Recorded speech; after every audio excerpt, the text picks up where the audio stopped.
Hi, I'm Tom Kaler, and in the spirit of this conference, I want to present a view of AI that integrates kind of neuroscience and first principles physics into AI. Um, and we basically call this belief field theory or generative collective intelligence. It is because it's very, very different from what we are experienced with learning from data, where we have models that create purely from looking at historical data. We're going to be talking about a different sort of thing. What happens when we are exploring possibilities together? And I'll just give you an example. We did this long ago. What happens when you pour your Legos onto the floor? That's a belief field. I all of a sudden have within me a set of ideas and beliefs and possibilities. That's what we mean about a belief field. And this is based on about 30 years worth of work. The first patent was filed even before PageRank. And it's about how can we adaptively learn the preferences, the resonance modes of a group. And it's also based on work I did. I've been in AI since the late 60s, 1969 to be exact, where I applied machine learning to a problem in the physics of magnetism and then got involved in symbolic AI. So I've been involved in AI in a lot of different forms over now what is 57 years. And so that's the perspective I want to bring to this. So very quickly, I'm going to go into some of the core ideas of what we mean by generative collective intelligence versus generative AI.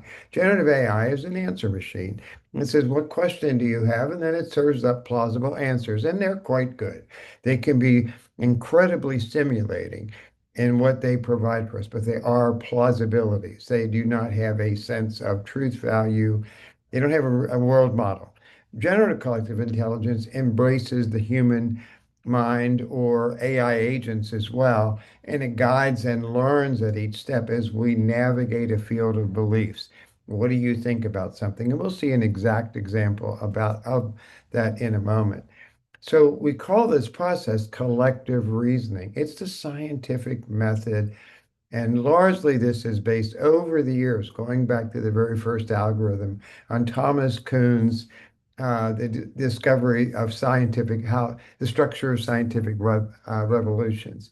So it's basically about, that is, exploring a field of possibilities, a field of beliefs, and finding out how we come together. And the process we use for this is citation networking, just like it's used in physics. The difference is when human minds are engaged, they're about anywhere from 100 to 1,000 times more complex than even the most sophisticated AI model.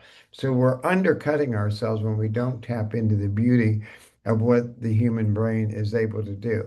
Now, what I'm going to do next is just go into a direct example. It's an orchestration. It can be humans alone, and most of our work over the years was done with humans, including startup investing. And there are some published papers on this. We don't have time to cover it here, TED Talk style.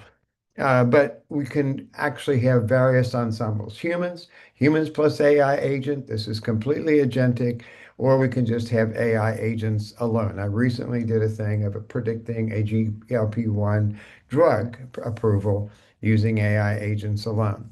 So let's begin to take a look. What does it look like? We have a question that defines the field of belief. What do you think about our housing policy? Do you think it'll be affordable housing policy? Do you think it'll be successful? That's a question, and I'm asked to give myself an answer. I'm with a bunch of cohorts, like it's shown in this circle, and then when I give my probability, I'm also asked to say why? What is going on inside? What do you believe? What is your reasoning? What is your reasoning for this? This is why we call it collective reasoning. Now, once I've deposited all my reasoning, it uses my language, my ideas to propose to me. I look at some other people's work. I'm given a sample of what other people have been thinking without their identity, just like in a peer-reviewed paper. And now I'm able to respond to the knowledge alone. And I do.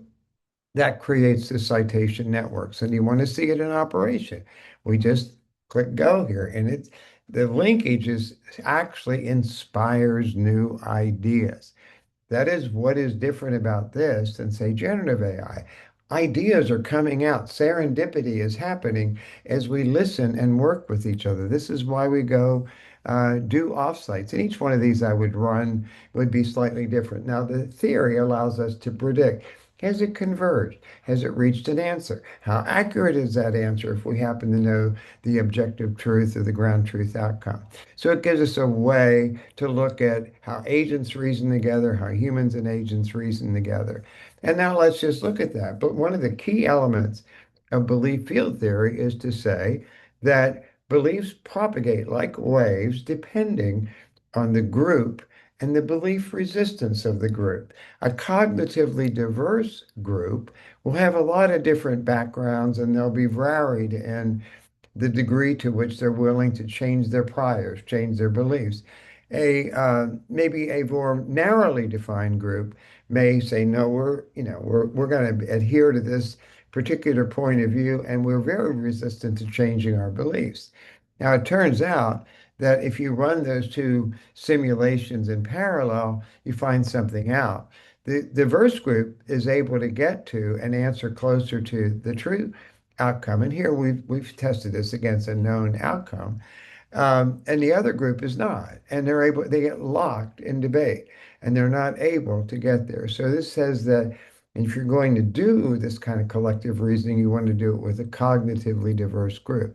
Now, there's one other point I'll make, and then we will be have made most of what we want to say here, and it'll be open to discussion.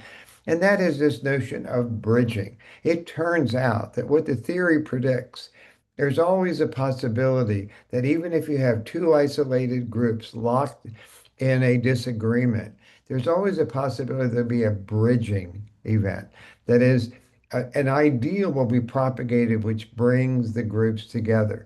So we can demonstrate this here. This is what we call a serendipitous bridging event, where it might bring two different groups together, and now they're forming one group. And this is the kind of thing one would hope for, and why generative collective intelligence can be applicable to scientific discovery and to deliberative democracy and a lot of other things of that sort. So I'm open to any questions you might have. Thank you very much.